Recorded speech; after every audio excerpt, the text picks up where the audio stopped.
So నిన్న రేవంత్ రెడ్డి టీవీ9తో మాట్లాడారు. ఆయన 2 కీలకమైన ఆరోపణలు చేస్తున్నారు. ఫస్ట్ నెంబర్ 1 ఆరోపణ, భారతీయ జనతా పార్టీకి ఓటేస్తే హైదరాబాద్లో, తెలంగాణలో మత కల్లోలాలు వస్తాయని. మేము 9.5 సంవత్సరాలుగా మోడీ గారు అధికారంలో ఉన్నారు.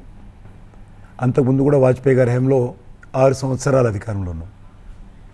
మేము వచ్చిన తర్వాత మత కళాలు తగ్గాయి. ఇప్పుడు మనవి చేస్తా ఉన్నాను, యూపీఏ హయాంలో ఎన్ని మత కళాలు జరిగాయి ఈ దేశంలో, మన్మోహన్ సింగ్ గారి పరిపాలనలో ఎన్ని కర్ఫ్యూలు ఉన్నాయి, ఎన్ని బాంబు పేలులు ఉన్నాయి, ఎన్ని ఉగ్రవాద కార్యక్రమాలు జరిగాయి, ఎన్ని తీవ్రవాద సంఘటనలు జరిగాయి, మరి ఏ రకంగా పాకిస్తాన్ ఐఎస్ఐ యాక్టివిటీస్ ఉండేది, ఏ రకంగా పాకిస్తాన్ ఐఎస్ఐ మత కళాలు ప్రేరేపించింది.